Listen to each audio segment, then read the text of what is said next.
ঠাকুর মা স্বামীজির শ্রীচরণে ভক্তিপূর্ণ প্রণাম জানিয়ে আজকে নিবেদন দক্ষিণেশ্বরে ভক্তদের আগমন কথা। রাসমণির দেব উদ্যানে নানা প্রদেশের নানা সাধুসন্তের সমাগম সারা বছর লেগে থাকত। এদের অধিকাংশই উত্তর ও উত্তর পশ্চিম ভারত থেকে আগত গঙ্গাসাগর, কালীঘাট বা পুরীর তীর্থযাত্রী। গঙ্গার কিনারা ধরে পদব্রজে এসে রাসমণির মন্দির উদ্যানে তীর্থযাত্রীরা ঠাঁই নিতেন। এই মন্দিরের অতিথিশালার অবারিত দাক্ষিণ্য ও বৃক্ষলতা গুল্ম আবৃত দিশা জঙ্গলের অনুকূল পরিবেশ পেয়ে সাধুসন্তরা অনেক দিন থেকে যেতেন। বৈদান্তিক, নানকপন্থী, হঠযোগী, তান্ত্রিক, বৈষ্ণব, রামভক্ত প্রভৃতি সব সম্প্রদায়ের সাধক এখানে এসেছেন। দীর্ঘ 30 বছর ধরে শ্রীরামকৃষ্ণের সুযোগ হয়েছে এদের সঙ্গলাভ করার। ভারতবর্ষীয় সাধু সমাজের নানা সাধনপন্থা, রীতিনীতি, আচার পদ্ধতি বিষয়ে প্রত্যক্ষ অভিজ্ঞতা নেওয়ার দুর্লভ সুযোগ তিনি পেয়েছেন। কথামৃতে সেই সব অভিজ্ঞতার কথা ঠাকুরের শ্রীমুখে বারবার উচ্চারিত হয়েছে।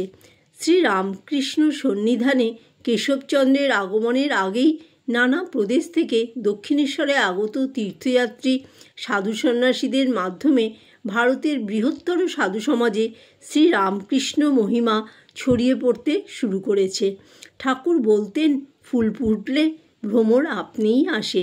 এই প্রসঙ্গে শ্রীমর প্রদত্ত একটি চিত্তাকর্ষক তথ্য স্মরণীয়। গাজীপুরের পওহারী বাবা দক্ষিণেশ্বরে কখনোই আসেননি, কিন্তু গাজীপুরে তার কুঠিঘরে শ্রীরামকৃষ্ণের ছবি। কেশবাদী ভক্তের সঙ্গে গঙ্গায় নৌকা বিহারকালে গাজীপুরবাসী নীলমাধব বাবু ও একজন ব্রাহ্মভক্ত এসেছেন। ব্রাহ্মভক্ত ঠাকুরকে জানান, মহাশয়, পওহারী বাবা নিজের ঘরে আপনার ফটোগ্রাফ রেখে দিয়েছেন। সময়টা লক্ষণীয়, 1882 অক্টোবর মাস। শ্রীরামকৃষ্ণের কাছে আগত নানা ধরনের ভক্ত সাধকদের বিষয়ে প্রচুর তথ্য দিয়েছেন শ্রীম। সেই সঙ্গে অনেকের প্রথম আগমনের সময়কালও সাধ্যমতো নির্দেশ করেছেন। এইসব তথ্যের গুরুত্ব অপরিসীম। একসময় দক্ষিণেশ্বরে দলে দলে লোক আসত রানী রাসমণির ঐতিহাসিক কীর্তি চাক্ষুষ করতে। পরে কেশবাদী ভক্তের আসার পর থেকে রাসমণির বাগানবাড়ির প্রধান আকর্ষণস্থল হয়ে ওঠেন শ্রী রামকৃষ্ণ পরমহংসদেব। কথামৃত পাঠকের নিশ্চয়ই স্মরণে আছে, মাস্টারমশাই নিজেও আত্মীয় সিদ্ধেশ্বর মজুমদারের সঙ্গে এক রবিবার ছুটির দিনে বরানগরের এ বাগানে ও বাগানে বেড়াইতে বেড়াইতে দক্ষিণেশ্বরের বাগানে বেড়াতে এসে হাজির হয়েছেন। সিদ্ধেশ্বর বলেন, গঙ্গার ধারে একটি চমৎকার বাগান আছে, সে বাগানটা কি দেখতে যাবেন? সেখানে একজন পরমহংস আছেন। মন্দির প্রতিষ্ঠার পর থেকেই নানা সাধন মার্গের নানা সাধক ও সিদ্ধপুরুষ দক্ষিণেশ্বরে এসেছেন ও শ্রীরামকৃষ্ণের সান্নিধ্য লাভে ধন্য হয়েছেন। শ্রীরামকৃষ্ণ নিজেও ঈশ্বরীয় আনন্দ লাভ করতে কাছে বা দূরে গেছেন অনেক সাধক সন্তপুরুষের কাছে।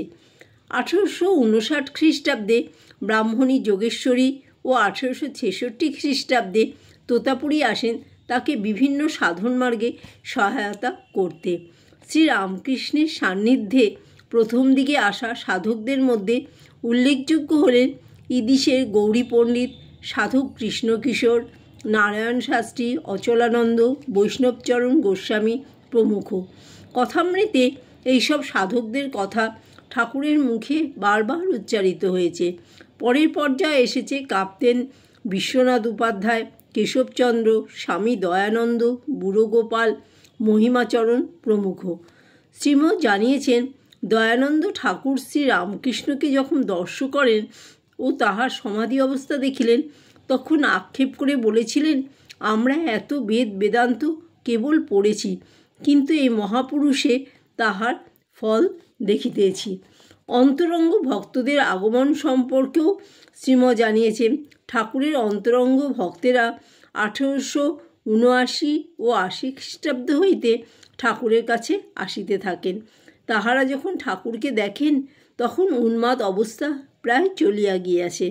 তখন শান্ত সদানন্দ বালকের অবস্থা, কিন্তু প্রায় সর্বদা সমাধিস্থ।